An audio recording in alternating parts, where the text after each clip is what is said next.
The overhead lights buzzed faintly above the blue mats of Iron Grip Jiu-jitsu Academy.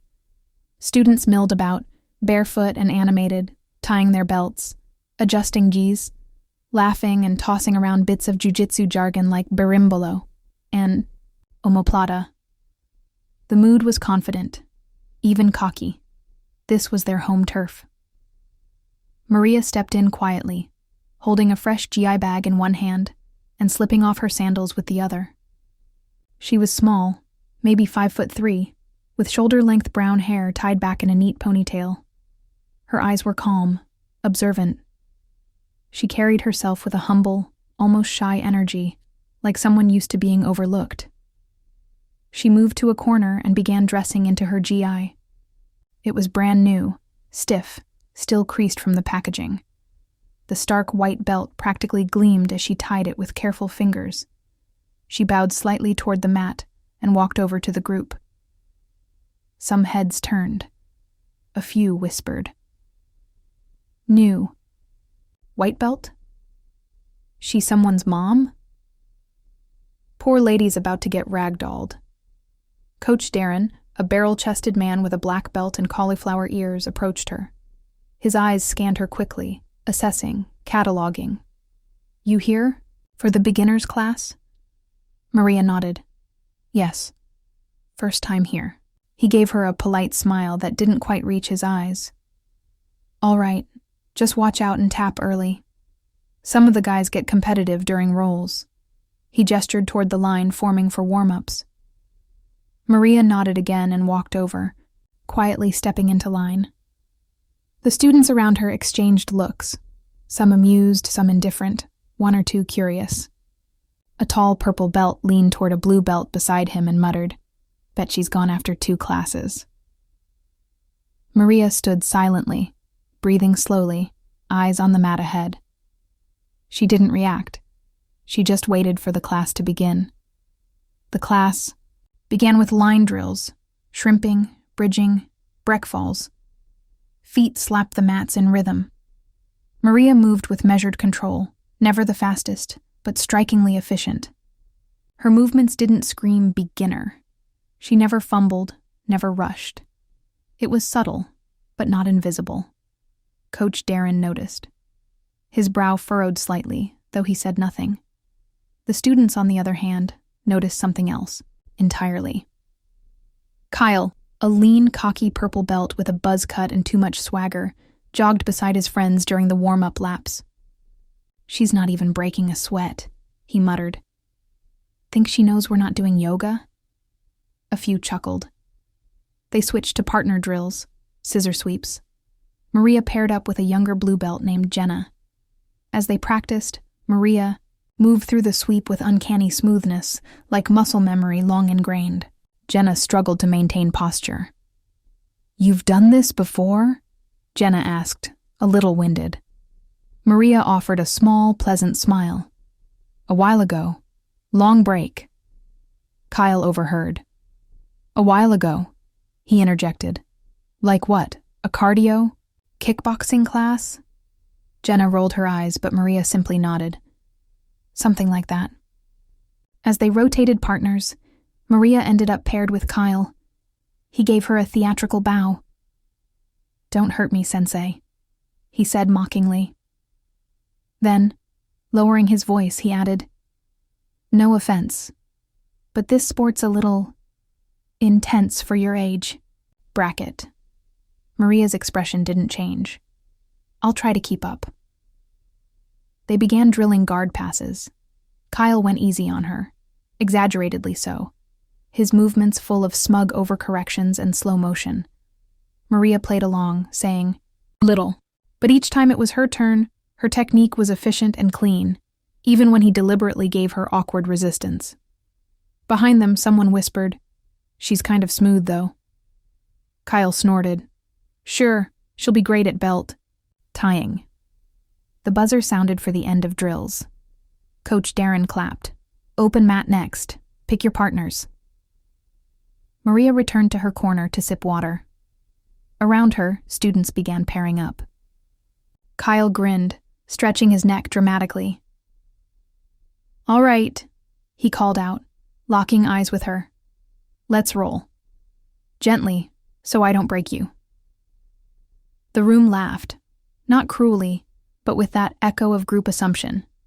The quiet kind of ridicule that says you don't belong here. Maria stood, tightened her belt, and walked toward him without a word.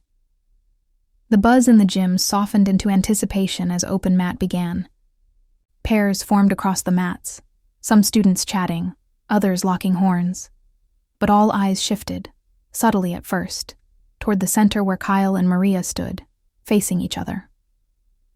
Kyle bounced lightly on his toes, his mouthguard tucked in, eyes gleaming with arrogance. "You sure you're ready for this?" he asked, his tone faux concerned. "I don't want to hurt you, Grandma." Maria merely gave a polite smile and bowed. "Thank you for the roll." They bumped fists, and the moment the match started, Kyle lunged forward with a practiced aggression, reaching for a double-leg takedown. Maria pivoted, not with brute strength, but with economy. Her hips shifted, one knee slid back, and she turned his momentum into air. His arms caught nothing. She grabbed his sleeve and collar, and in one smooth transition, her right leg swept his far thigh. Kyle's balance broke. He landed flat on his back with a soft thud. Gasps flickered from around the room. Jenna stopped mid-roll and stared. Coach Darren raised an eyebrow but said nothing. Kyle recovered quickly, trying to scramble out, but Maria had already moved. Like water rolling downhill, she flowed into mount, one knee sliding over his hips, then the other. She sat tall, her posture perfect, balanced, still. Kyle's hands reached for her lapels, trying to push her off. She responded with precision, her right hand shot deep into his collar, the left gripping low near the shoulder. He didn't recognize the setup immediately. That was his mistake. Maria dropped her chest, her elbows closed in, and suddenly Kyle's face twisted. His hands clawed at her arms. The room counted silently.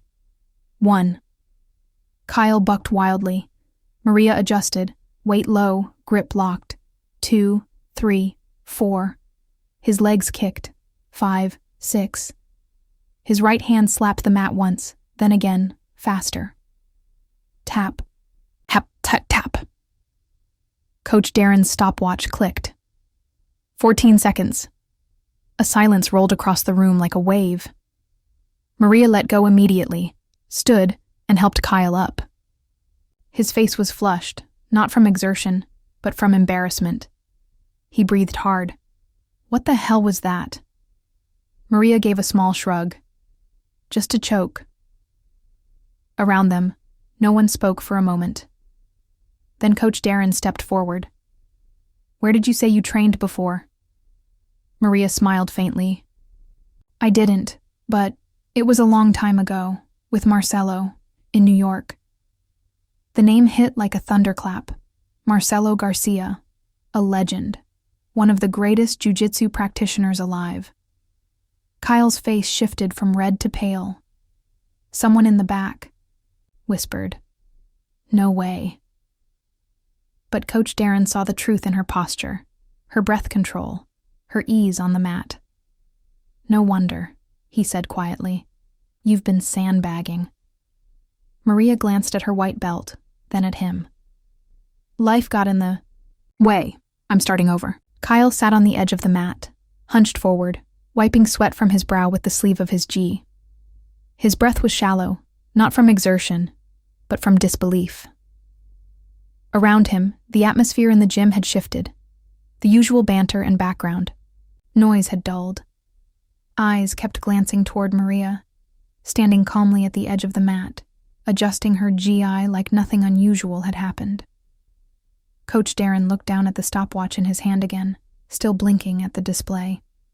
14:37 seconds. A white belt, on paper, had just submitted one of his more competitive purple belts, in less time than it took most to tie their belts. "All right," he said slowly, as much to himself as to the class. "Let's reset. New rounds."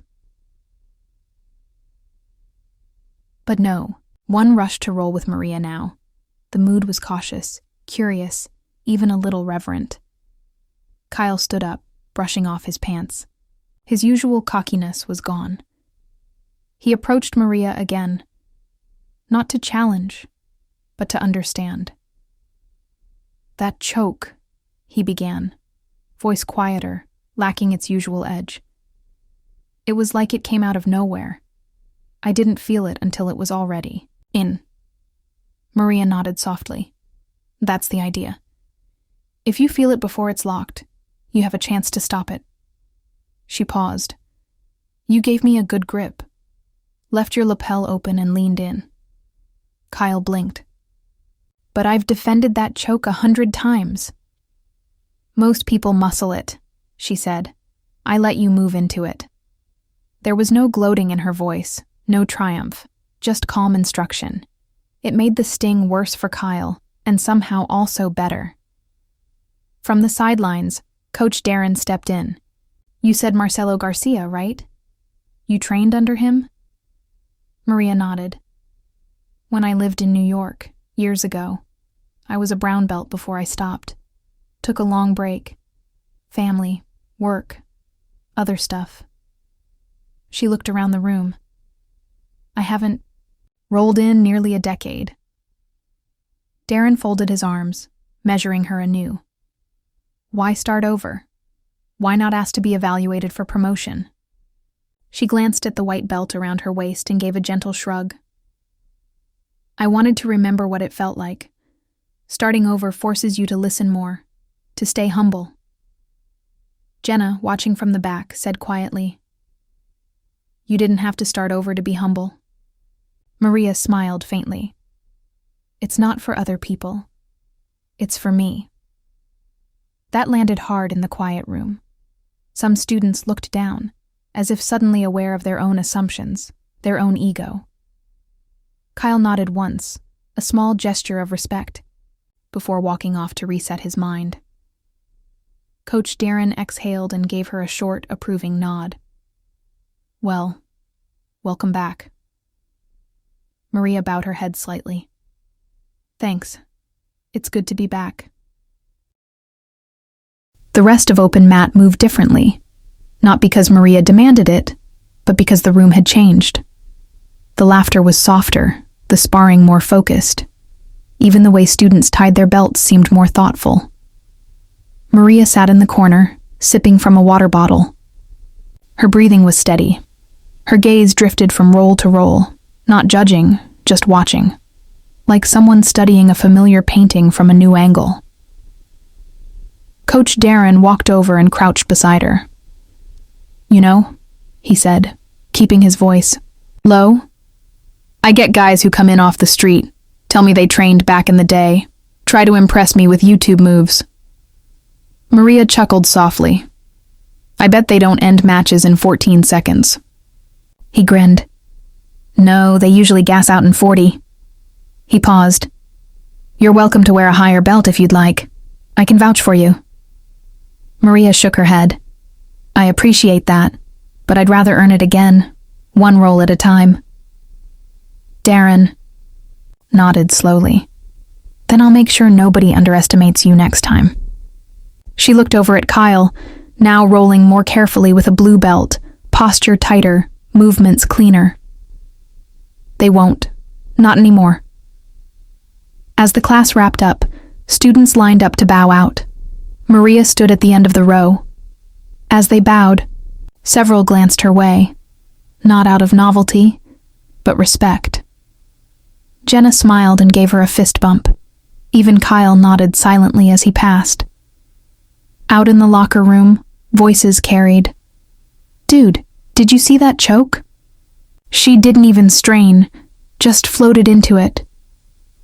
"She's not a white belt, she's like a ghost belt or something." Maria tied her hair back into a loose braid and slung her G-bag over her shoulder. As she stepped into the fading light of the evening, she felt the familiar ache in her joints, the good kind, the kind that reminded her she was alive, back on the path.